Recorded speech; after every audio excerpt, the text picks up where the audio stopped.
Okay, so when you were picking out books, besides, like, picking out things based on the subjects you guys were talking about, did you ever read, like, stories with, like, a plot and all that stuff? Yes, but I like to read to children. It's Yeah. one of my favorite things to Yeah. do. So Yeah. our books didn't always go along with our topics. If Yeah. I was in a bookstore and I found a story that I thought was fantastic, Yeah. when we closed our school, Mm-hmm. we had 1,500 books on our shelves. Yeah, that's a lot.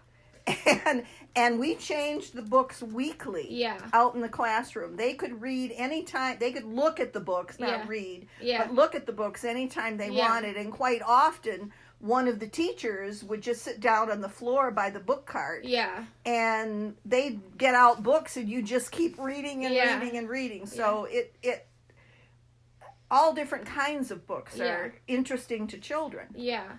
So, just, like, in general, like, since you were working with children's literature, like, did you see, and you were working with it for 40 years, so did you see society ever, like, impact the types of stories that were being told?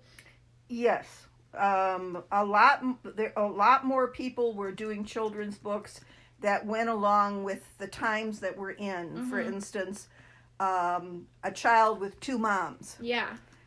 Another child with two dads. Yep. I brought a book for you to look at. Okay. It's called It's Okay to Be Different. Yeah. Okay. And this is about all... Well, you can see what I'm talking about with colors and simple sentences and things like that. Yeah. Very bright. And it is... it's very short. And I love the last page. It's okay to be different. You are special and important just because of being who you are. Right. And that to me is a good lesson. A good lesson. And this man does a lot of, he writes a lot of different books. Yeah. On peace and yeah. grandmas and grandpas and all kinds of things. But this was fun because the children really got into it. Yeah. And that some of the pages are funny. Like this one says it's okay to eat macaroni and cheese in the bathtub. And all my kids yelled out, "No, it's not." Yeah. Okay, so where do you think children's literature can improve? I think we need more literature of these kinds of things.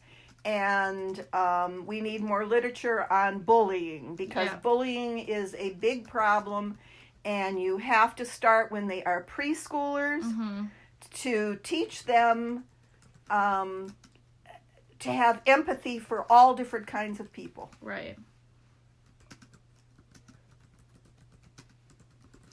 Do you think children's literature is essential to a child's growth? Yes, I think you should start reading to children when they're in your stomach. Yeah. I think that is the best thing parents can do for children from the time they are little is to sit with them and read. Yeah.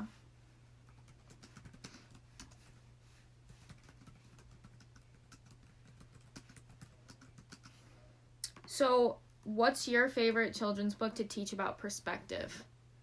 Okay, there isn't one book that will teach perspective. Yeah. Perspective is the way a child looks at the world. Mm-hmm. Okay, what they accept, what they don't accept. Mm-hmm.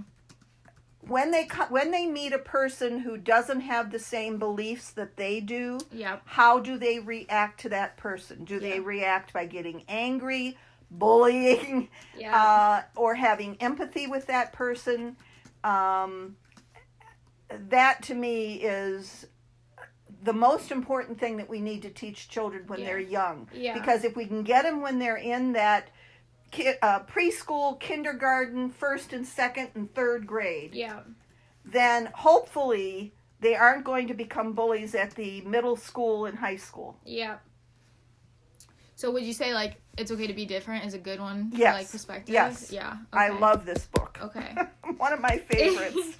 So, in your opinion, not so much for preschool, just in, like, children's literature in general, do you think children should be exposed to heavy topics? I know you talked about bullying, so I guess that would be a heavy topic. Yeah, with preschool, Yeah. You really can't Yeah. get into a lot of heavy topics with them. I'm not going to talk about drugs and sex and those kinds of things with preschool kids, which you would maybe get into those kind of topics at the upper elementary level. You wouldn't even do that with lower elementary level. Yeah. But it's just not something you would do with preschoolers. Yeah.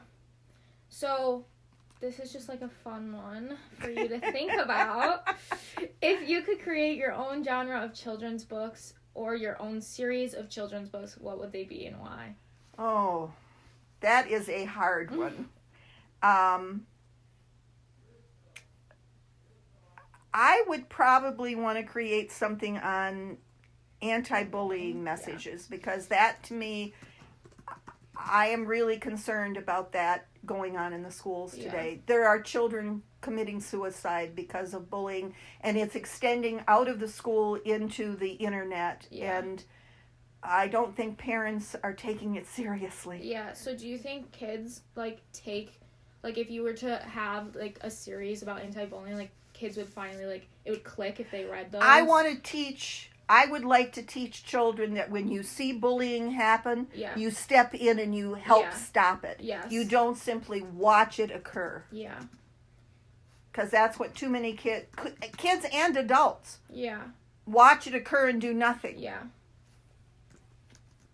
Okay, this is my last question. Okay.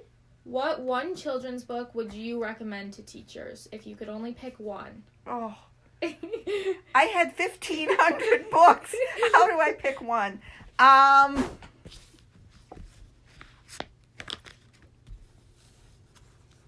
my gosh. Well, I really like this one because it's different. Okay, what is it? It's a photographic fantasy, and it's called Stranger in the Woods. Mm-hmm. And I got this as a gift from a child. Yeah. And it's all photographs, which children don't get to see very often. Yeah. And it takes place in the wintertime, and it's from the eyes and the understanding of the animals in the woods. Oh, that's cute. And there's more words in it, but you can always cut some of them out, which I did quite often. And they just all through it, they keep saying, stranger in the woods, stranger in the woods. And so the children got the idea, and when I turned the page, the children would say, stranger in the woods, stranger in the woods. What's it about? Besides the... Well, they see tracks. The animals see tracks, and they don't know what the tracks are. Yeah. And so the birds talk about it, the deer, the owl, they all talk about it. Someone's in the woods, someone's here. And where is he? Can you see him? Can you find him? You can tell I've read it a few times. Will he go? Ask the owl of many questions. The owl always asks questions. And the rabbit, the chickadee, the red bird, they all go. And the stranger in the wood turns out to be a snowman. A snowman. Oh, that's cute. And the footprints were the people coming to build the snowman. Oh, that's But they didn't just build a snowman. They put the carrot in the nose, and in the top of the hat, if I can get the page turned so you can see, in the top of the hat, they have birdseed. Oh, cute. Which the squirrels will eat, the birds will eat, the rabbits will eat. You can see a little bit of it there. So it's the interaction between humans and animals? Yeah, humans and animals. And the animals are all standing by the snowman saying, the stranger is friendly. Oh, that's cute. Come see. And there's food, there's seeds scattered all around on the ground. There's enough for everybody, they say. So it can teach kids how to be polite to animals. And to share. Yeah. And, and the kids come back. Their kids are the ones who built